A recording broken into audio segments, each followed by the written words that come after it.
الجهاد جاء في سياق 3 آيات محكمات.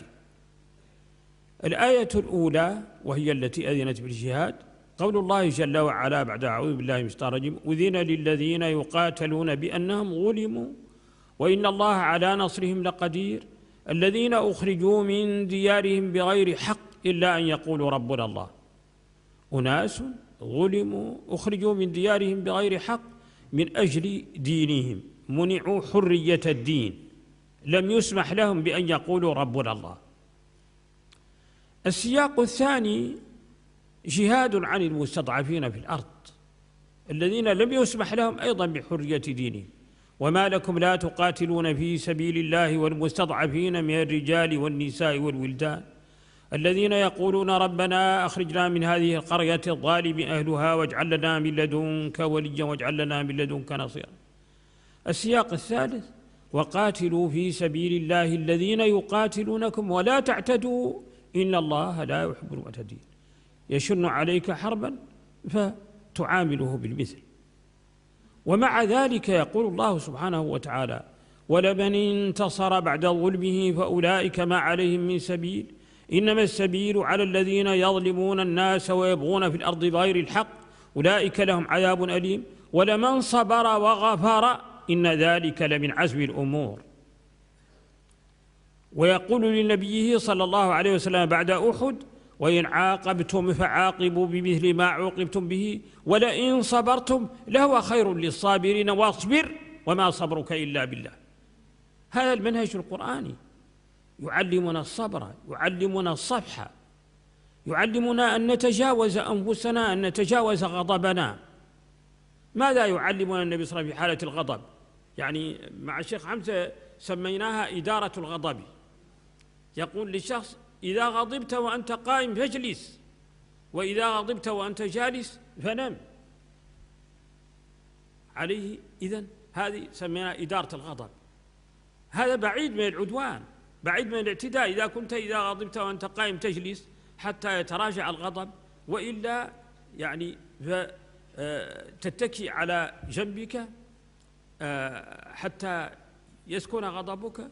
وفي الحديث الآخر: قم وتوضأ، اغسل أطرافك بالماء حتى لا تتحرك وأنت في حالة غضب.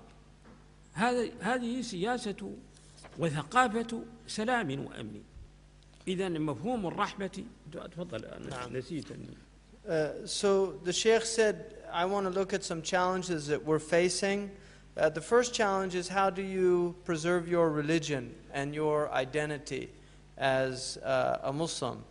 And the Quran reminds us that Allah subhanahu wa ta'ala, when his Lord said to him, enter into Islam, and he said, I enter into Islam, aslamtu. And then also the second is, how do you live in your house as a Muslim?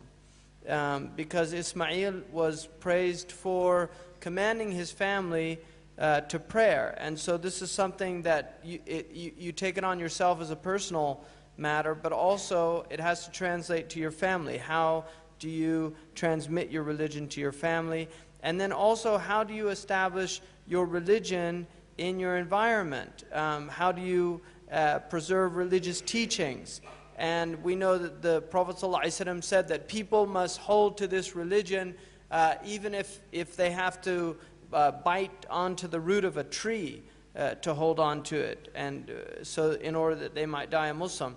Also, how do we become an excellent example, a mercy, a rain that gives sustenance, a rain that brings the earth back to life and provides foliage for the creatures to sustain themselves, not a hurricane that comes and damages and creates destruction in its path.